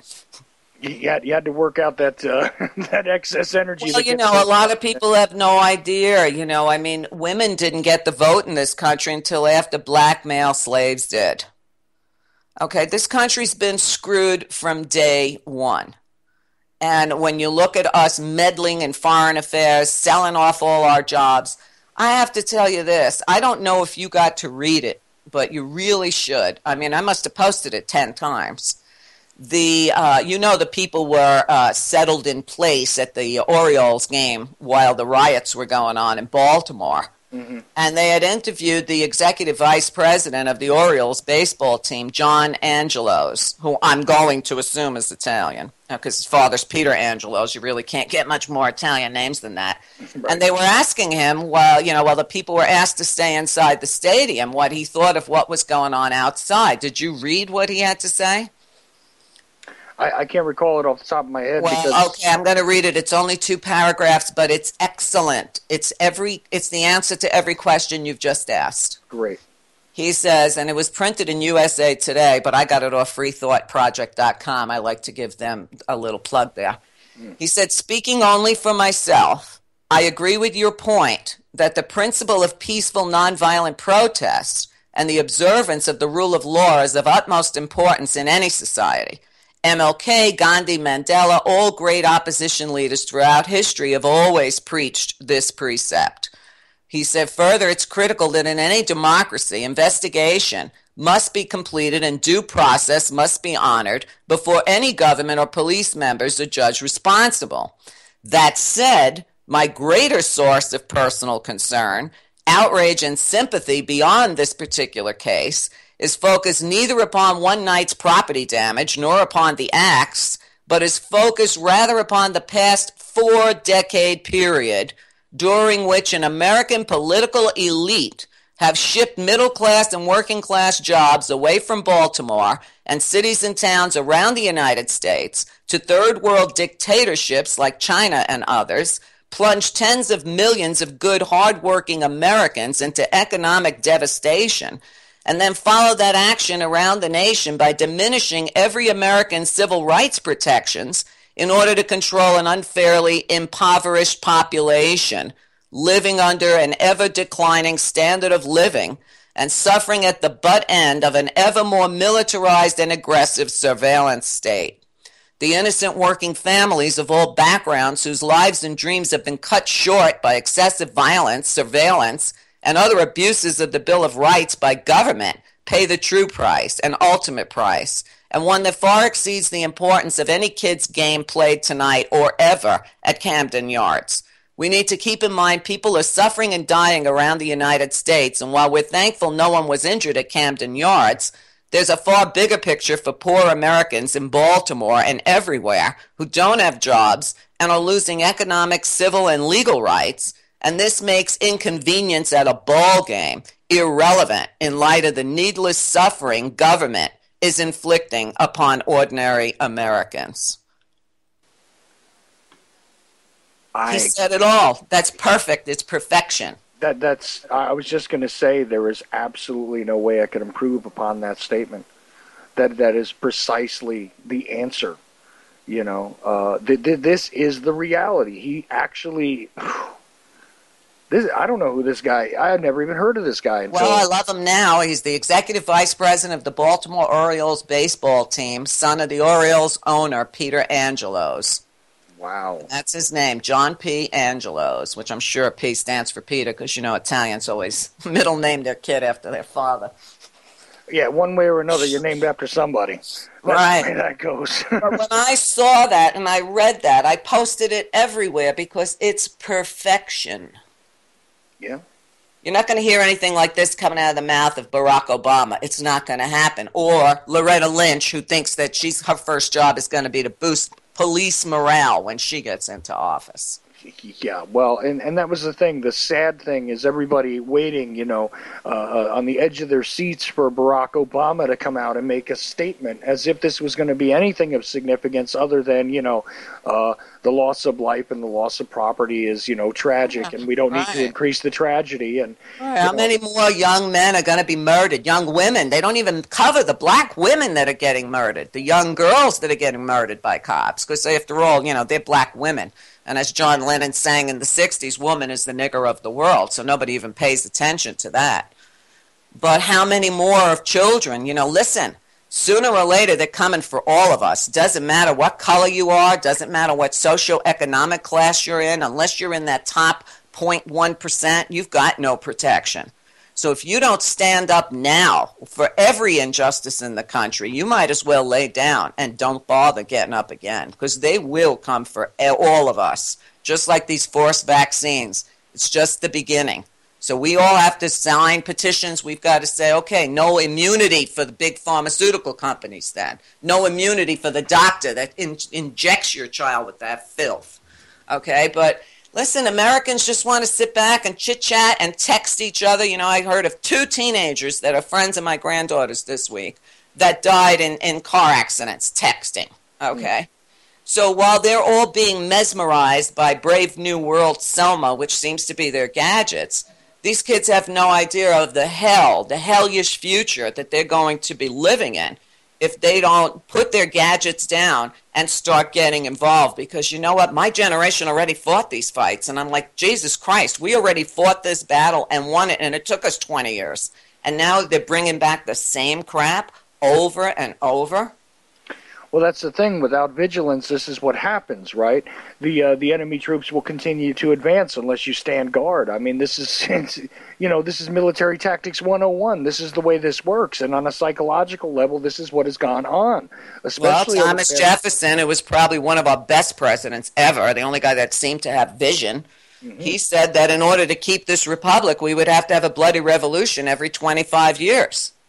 You know, they didn't put the Second Amendment in their papers by accident, okay? I was thinking about people in Baltimore who were probably scared shit while they shelter in place, and the fact that Second Amendment doesn't apply in Baltimore. They don't have the right to have weapons to protect their own homes. How's that working out? Yeah, it's damn near impossible to have a weapon in a city like Baltimore. You know, and here we go again. As I said at the top of the show, I would love to see a world where this was not necessary. I really would. It would have to be another planet because, you know what, I pray to God that humans are not allowed ever to land on another planet and try to seed another planet because they'll only destroy yet another planet. Look at Fukushima. Look at the radiation. Hundreds of millions of sea creatures dead on the Pacific. Nobody wants to talk about it. They said it's going to take centuries to try to cement in Fukushima while it still spews all around the planet. And I've actually had people tell me, Maria, but that radiation doesn't travel. I said, but how stupid are you, okay? That volcano that just exploded in Chile shut down airports in other countries because of the smoke that travels. The world's a circle. You don't need to be a scientist to get that things travel around a circle. We're all being radiated at the speed of light, and nobody wants to talk about that either. Humans truly, I wonder sometimes, do they even deserve this planet? Because all we've done is destroy it. And by sense, what goes on in the planet affects all our human psyche because we're connected to every living thing. Every eagle that falls out of the sky, every cow that's slaughtered to feed somebody's diabetes or heart disease, we feel it on an energetic level. We're connected to everything alive. There's no way we can separate feeling the kids in Japan who are coming down with thyroid cancer at the speed of light. It affects all of us. How many prophets have said for years and centuries, we are all one, we're all connected? Well, it doesn't look it.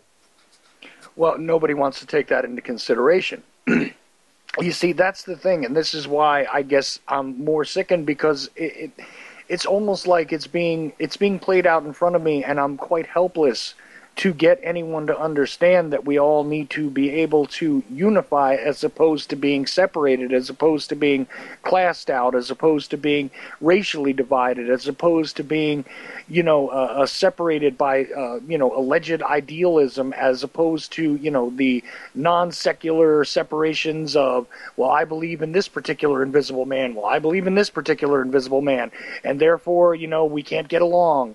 And all of this just comes to like a useless head, in my opinion. Well, first of all, you should never say that you're helpless and that you can't do anything, because you already are doing something. No, it just feels helpless.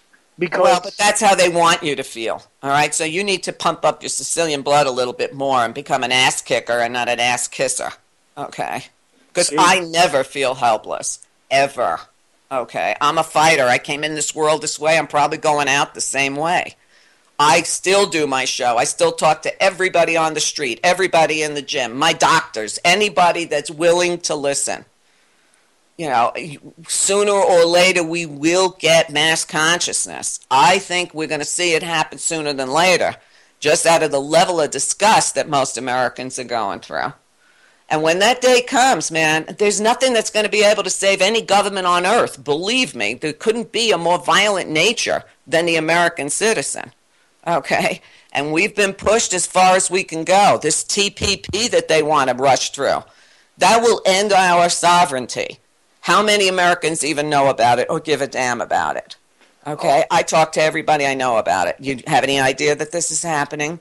I keep doing my show. It's a lot of work. Yes, it's many years. I was young when I started that show. Okay, I thought I'd do it for fun. I'm still doing it. Why? Because when I look at what the mainstream media is putting out there, somebody has to tell the truth. And it might as well be me. Remember that Gandhi said, you change this world one person at a time. You want to change the world, you change yourself. Stop participating in their games. Don't bother to go and vote. You vote, you might as well wipe your butt with it, okay? Mm-hmm. Stop participating in their games. Stop playing the I hate you because you're gay, I hate you because you're a different color, blah, blah, blah, blah, blah. John Lennon said, if you wanted to have peace, it's easy. Just put a sign in your window that says peace. It's that easy. Break the programming. Everybody's so stuck on their programming. Well, my parents were Republican, so I'm a Republican. My kids are going to be a Republican. That's just ignorance talking. All your parents were Catholic. You're going to be a Catholic. You're going to die a Catholic. I mean, what do you even know about it? I mean, most people I argue religion with have never even read their religious books. And I'm like, don't argue the Bible with me if you never even opened it, moron, because I opened it. I read it. That sounds exactly like the conversations I have all the time. And I knew that you could help me straighten this out. It's just that every once in a while, I've got to be honest with you, is that sometimes a weight comes on me. I understand, but giving up is not an option. Quitting is not an option. No, surrender is not something I understand. Right. I know about you, but I didn't come to this planet to lose. Okay. There's a war on for the human race. Okay. The people that run this world, I doubt any of them are human. Okay. They don't have any semblance of humanity to them. You know, I don't know whether they're cloned, whether they're inbred too many times, what their problem is.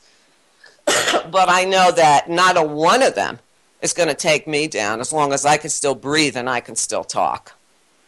Well, you know, that is the point of what I do, and I'm not going to give in to this. Well, then don't ever say you're helpless. Don't ever say there's nothing you can do, because you're doing it. And we do this with very little support, very little fanfare. Because we do it for the right reason, okay? Right. You do it for your own soul. That's what I like to tell people. I do what I do for me. If somebody else benefits from it, great. But I do it because I must. Yeah, that's the thing, is that I'm compelled at this point. I don't really have a choice. This is the best way that I know to try and reach out to people, to try and get them to at least break the programming, as you said, because that is the worst part of this, is that we're watching the repeat again of these things that, you know, were preordained a long time ago. And as you said, and as you take it all the way back to, you know, to the real initiation of this, which was, you know, if the foundation is no good, the house doesn't stand so well. You know, it doesn't matter how pretty it is. Okay. And the foundation, if you are founded in blood, so shall the house wind up returning. You know, this is the way it's going to go. But yeah, there's never been any real apologies. There's never any admission of guilt on our country's part. You know, when you get famous movie stars that don't even want to admit that their, you know, forefathers were slave owners, I mean, it's never going to change. Just admit you were an idiot. Your forefathers were idiots. They were savage beasts that believed slavery was okay because they read it in the Bible. And after all, if it's in the Bible, it must be true. Well, the Bible also says to love your neighbor. I guess they ignore that one. And that God is love. Where's the love? That's all I want to know, is where's the love? No, the question I keep asking is, you know, when they tell you to act as, you know, as Jesus does, I wonder where all of this, you know, where all of those acts come from that, you know, that they justify in all these different ways. I don't see Jesus holding slaves. I don't see Jesus justifying murder. I don't see Jesus justifying the oppression of entire populations of people. I don't see him supporting the you know, sorry to bring it up, but I don't see him supporting the bankers that were having control over things at that point, money lenders, you know, kind of got himself in trouble, actually, for directly confronting those people. He also confronted the religion of his time. He questioned the rabbis, even though he was the fulfillment of their prophecy, of their Messiah. As soon as he said, I'm here to change the way you guys do things, he was nailed to a cross. All right, and people say, "Oh, the second coming of Christ." I wouldn't come back if I was him. Would you? They'd kill him even quicker today. Think about it: long-haired, dark-skinned Arab wearing sandals and a robe, terrorist, Bin Laden's brother. Boom, let's kill him. Well, and I'm sorry to do this, but I always find a catharsis in humor. And the thing is that Sam Kinison, when talking about the second coming of Christ, said, you know, when people are probably asking Jesus up in heaven if he's ever going to come back again, he says, yeah, let him know I'll be there as soon as I can play the piano again. Right. Eat M&Ms again. Yeah, right. That too. You know, that's where it comes down to, right? I mean, is that, you know... Look, everybody talks the talk, no matter what religion they are. Right. Okay. They talk the talk, but they don't walk the talk. Imagine if everybody actually lived the beautiful tenets of their religions. We would have had peace on earth a long time ago. Everybody wants to fight over Jerusalem. Who's going to own Jerusalem? Is it going to be the Jews? Is it going to be the Catholics? Is it going to be the Zionists? Is it going to be these Christian conservatives? I don't know. The only Jerusalem that I ever read about that meant a shit in the Bible was the heavenly Jerusalem. Not the physical Jerusalem. But, you know, unfortunately their rapture doesn't come quick enough. Because imagine the world if their rapture actually came and we could all be free of them. Oh, yeah, I got myself in trouble with somebody who was a heavily Christian broadcaster when they had me on as a guest. I said, as far as I'm concerned, the rapture couldn't come quickly enough.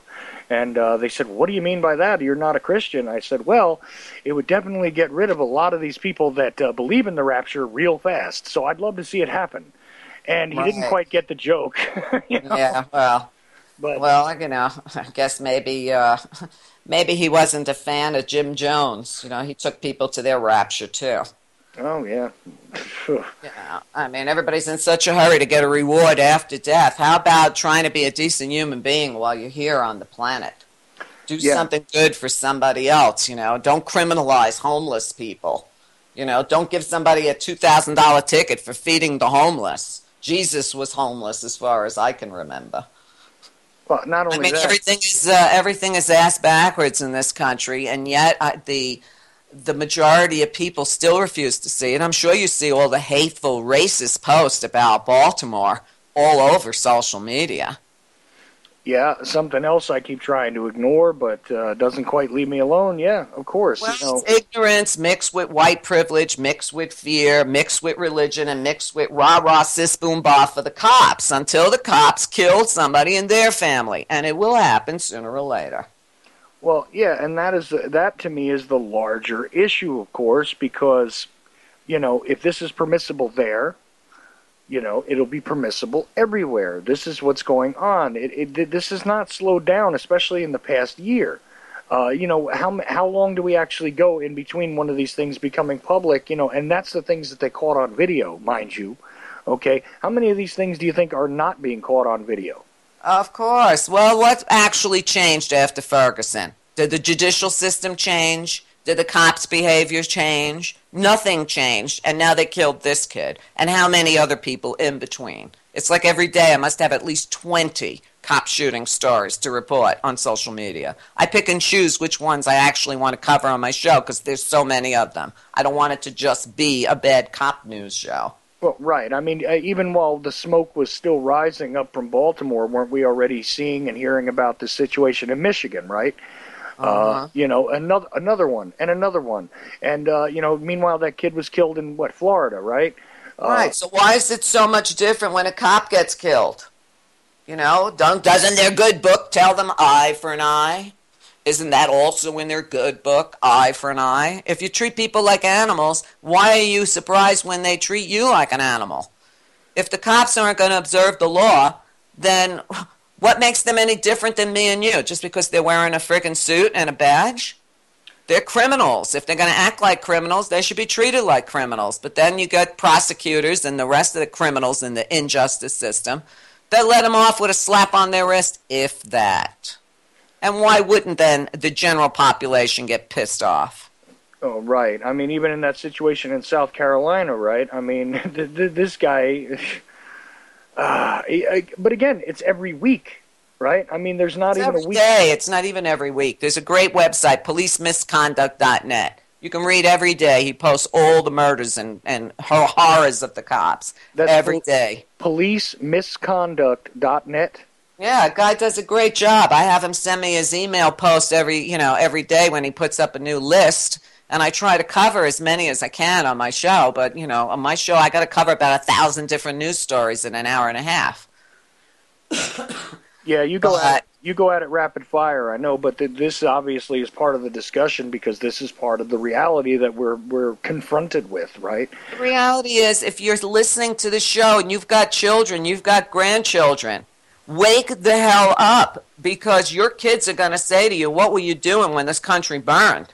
What were you doing that I'm stuck in a prison country now? Why didn't you say something? Why didn't you speak out? Why didn't you do something? They're not going to hear you were sitting back, kicking back with a beer, watching American idolatry, okay?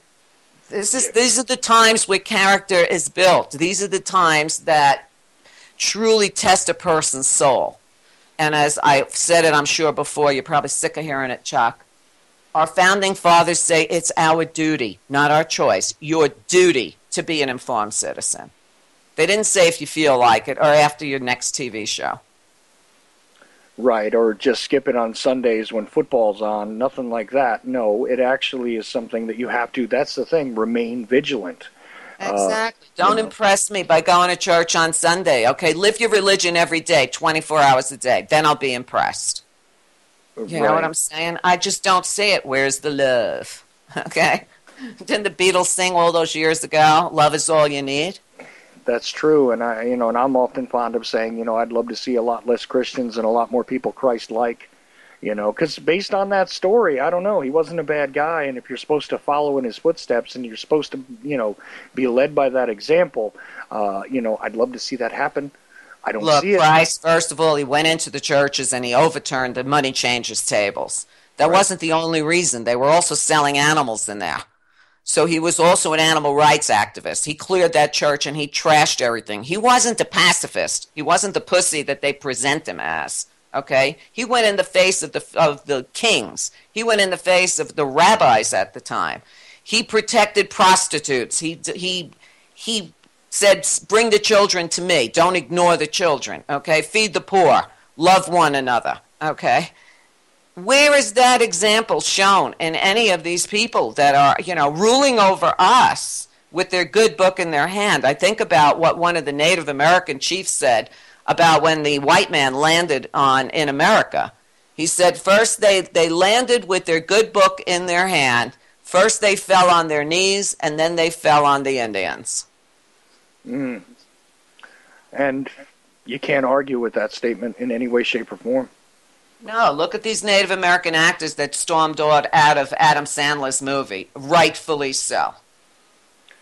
Okay? I mean, I like Adam Sandler. I like most of his movies, even though some of them are pretty moronic. Mm-hmm. But I wouldn't want to be in that movie at the depiction. I mean, I read why they walked off. I would have walked off, too, but I probably would have slapped him in the face a few times first. Why doesn't he make a funny movie about a Holocaust? Because he's a Jew? Yeah, well, that's not going to happen, right? I mean, Jerry Lewis tried doing something like that once, and they hid that, but that whole story, right? The clown and the cop. I actually met Jerry Lewis in person. Remember when he used to do his telethons in New York? Yes. My sister and I manned the phones for 24 hours there. Oh, wow. We were young kids, we were teenagers, and I was surprised by how handsome he was in person. Well, that was before the steroids and the sort of, Well, he was very sickly. What people didn't know, and I'm talking about, Jesus, it's got to be when I was about 16, Chuck. So what people didn't know is he was always very sick. They had a hospital room set up for him off stage with an oxygen tent set up on it. And every time he went off the stage, they put him under that oxygen tent. So he still kept going, which was a miracle. And he wasn't that old then. I want to say he was probably in his 40s. Yeah, no, by that time he wasn't that old. But you do know the story about him trying to make that film, and then they buried it. This clown in a concentration camp. You ever heard that story? No. But look it up. It's one of those, you have to, know trivia to know about it. And I used to know some people that were intensely into films, and this was one of the things that they, one of the, holy grails of finding a film was to try and find a copy of this thing. But he tried to do that, and they totally got rid of that because it was, Right, but now, you got Vanilla Ice defending Adam Sandler saying, hey, it's just a movie, it's just a comedy. Why are they taking it so personal? Well, read Bury My Heart at Wounded Knee and see if you wouldn't take it personal. Do you know what I mean? I mean, I listen to what comes out of the mouths of some of these people, and I'm like, you know what? You're just an actor, somebody who makes a living pretending to be someone you're not. Shut your mouth when it comes to politics. You don't know what you're talking about, and go away. Keep making your happy little clown movies. Oh, right. Keep doing stupid stuff and making stupid voices and stupid faces and things because that's what you're good at. Right. I mean, I don't really care to hear what a lot of these people have to say about, Obama or what's going on politically because they don't know what they're talking about, You got to have something psychologically a little off to want to be an actor or a comedian because you can't be yourself. And I'm not saying I don't appreciate them because I love movies and I love comedians. But, stick to what you know. Otherwise, shut up. You brought out all my Sicilian in less than an hour. I can't believe it. Well, what can I say? I don't know. I try to stay cool and calm, although I did get quite a few good reviews on my Monday show. People are saying, your blasted news shows are like the best news shows out there. Right, and throw in a lot of humor, because without humor and sarcasm, even I couldn't take the ridiculousness that's going on. well, that's what I meant about that weight that sometimes comes on me, because I look at these things and I have empathy. This isn't a TV show. These are human beings. You know what I'm saying? This isn't a clown show. This isn't one of Adam Sandler's movies. This isn't one of these things. This is real people. This is real time. This is real stuff happening. These are real. We've been desensitized. TV desensitizes us. I won't watch any CSI, any pro-cop shows, anything that glorifies cops or prisons. Not interested, because I know that's another way of mind controlling us to think, oh, they're going to save us. They're going to save us. Who's going to save us from them? There's the question of the day. Oh, yeah, and you know what? Only a couple of weeks ago, and I made note of this on this show, but a couple of weeks ago, somebody made me watch a Law and Order show, one of those SVU shows, where they just completely did a whole program about the evil people that won't vaccinate their children. And, gee, that's right on time with what's going on. Right. Like that's not part of the agenda. It's all mind control. Yeah. And it's just selling the idea that, not only is it dangerous for everybody else, when your kids aren't vaccinated, but there are children. I mean, one of the main characters ends up with an adopted baby who winds up very, very ill because they couldn't be vaccinated yet. And it's all the fault of these parents that irresponsibly because of... But if the parents of the kids that did get vaccinated and their kids get sick from kids that aren't vaccinated, doesn't that prove that the vaccine doesn't work? Well, that's what I would think, and that's the logical answer. But of course, that program, this is the horror that I went through watching this thing, was of course, well, there are some kids with compromised immune systems, and you're killing them because they can't be vaccinated because of their compromised immune systems. Their immune systems are compromised because they've been vaccinated, because they've been fed genetically modified food, because their parents who might be breastfeeding them fire retardant materials through their breasts. Right. This is never. Look at how ignorant people are, and when it comes to the vaccine issue, by the way, the measles outbreak is now totally gone, like the Ebola outbreak. Now let's take a look at that. I was thinking about this in my spare time, in my privacy of my mind yesterday. 135 kids in Disney got the measles, and another 22. So let's just round it off to 150 kids. 150 kids with the measles that never killed anybody when I was a kid with no shot. 150 kids, now they want to pass laws to immunize 350 million Americans because 150 kids got the measles. Okay? Right. I would hardly call 150 of anything an epidemic to be worried about. 20,000 Americans die every year from the flu. Well, you're supposed to get your flu shots too, Maria. But they don't work. I didn't say they worked. I said you're supposed to get them. GlaxoSmithKline just paid out, I think it was $63 or $69 million for swine flu vaccine damaged kids. 800 kids. $63 million in the UK from their vaccine. And this is another point. I mean... But here you can't sue Big Pharma here. They have immunity. So if they kill your kid like they did that baby a couple of weeks ago, 13 shots at once, 3 days later, dead baby, you can't sue Big Pharma. They have immunity. Well, if they believe in their crap so well, then they shouldn't have immunity. Well, that's the other thing. Plus, I'm just trying to, state for a moment that maybe the science works, okay? Let's try that for just a second. They've been giving these MMR vaccines since I was a baby, okay? So now I'm in my 40s. Why aren't those diseases eradicated? They don't want to eradicate disease. They create the disease. They inject you with it. The king of the proof positive of the bullshit of MMR and that it does create childhood disease, especially autism, was Dr. Andrew Wakefield, who I had the thrill of interviewing. I still have that interview in my archives. Before people rip him to shreds, read his book. Read the information. Study the material. don't believe Dr. Oz over Dr. Wakefield. Yeah. Yeah, well, finally somebody's taken him to task, but I mean, Well, look at him. He's a snake oil salesman. He was used to promote GMO foods. Now all of a sudden he's saying no. And yet Kevin Trudeau's got 10-year sentence over a book because he said his diet was easy. 10 years for Kevin Trudeau, and Dr. Oz rolls in the dough while he sells people bogus snake oil diets.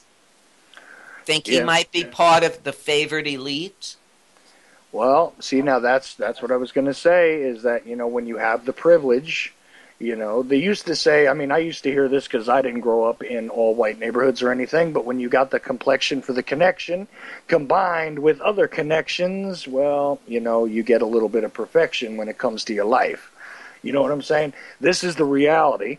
You know what I'm saying? Yeah. I hear you, bro. I hear you, bro. All I know is that I'm pretty sure it was 2 years ago. Every beginning of the year, Jack Blood and I do a prediction show. Mm-hmm. And although Jack thinks he has no psychic ability whatsoever, man, I got to tell you, sometimes Jack's like dead on. And I had told him when he asked me this year, he says, what do you see for America this year? I said, I see this country on fire from one end to the other. And isn't that exactly what we're seeing? And the year has just begun. Yeah, we're only just through what the first quarter is over. We are into the second quarter of the year, and we're already seeing this eruption. And yeah, I knew about that prediction of yours. I was thinking about that actually when I first saw these these videos coming out of Baltimore, that you had kind of already said this was going to happen. And, a lot of people would have said, well, that was easy to sort of discern because at the time of the year change, blah, blah, blah. But no, nobody foresaw this happening in Baltimore. Okay. Look, I can also tell you that sooner or later it'll be open season on the cops. There's another prediction. Nothing's going to change. Nothing's changed in 50 years on the way cops treat Americans, except worse. So sooner or later it'll be open season. And then what happens next? It'll be martial law all the way. Because it'll finally give them the excuse. They got the problem, they get the reaction, and here's the solution. They didn't militarize the police across the country for no good reason. It wasn't because they had extra or excess military weapons. Let's just give them to the cops. Right. They knew when they crashed this economy, sooner or later, America's turning on them, and it's going to get downright ugly. Absolutely. And listen, before my bumper kicks in and we have to end this discussion on that note, I want to remind everybody that you need to go to Meria.net, which is actually spelled MERIA.net, and hear the mouth that roars for yourself. There's a couple of free shows there usually. You can check those out. And then, of course, there's the subscribe option and all that. And I would tell you that Meria is one of the biggest influences on what it is that I do, and I'm glad that you were here to kind of straighten me out a little bit. Okay, if you were in person, I would have shook you. I would have shook you and slapped you down. It's okay. I need that every once in a while. And again, I would have slapped the smart back into you. You'd be one of the few people who could, and I appreciate it. Believe me. But I'll give the closing thought to you, but I want to thank everybody who tuned in tonight for the Ochelli Effect at ucy.tv/TOE. Of course, you can go there and you can catch the archives and things like that. Hopefully, you'll be catching this further downstream. If you are, you can also go there and every once in a while throw something into the donate button if you want. That's always helpful and nice. But I just appreciate that you've given us the time to go through this and have this discussion. But Meria, anything else you want to kind of add on your way out the door? All I think I'm going to tell people is really learn your history and choose non-participation. As long as you keep going along to get along, nothing is going to change.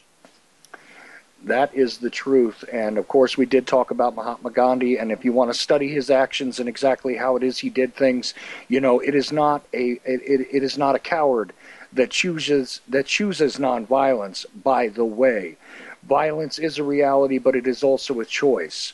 Okay, there are many ways to resist what is around us. There are many ways to resist the programming, and hopefully you will find your own personal path to do so. If each of us does, there won't be much left to rule for those that seek to rule us.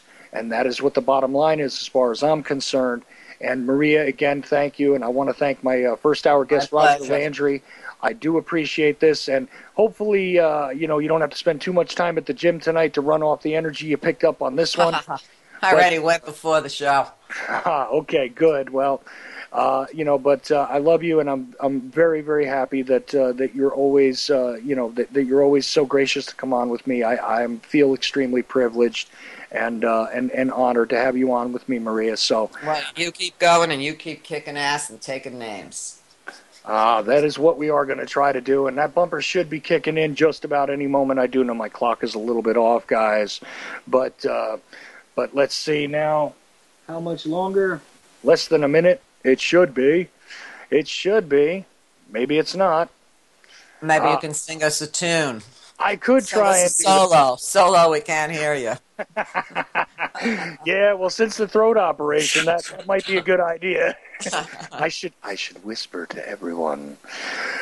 But anyway, again, thanks to everybody for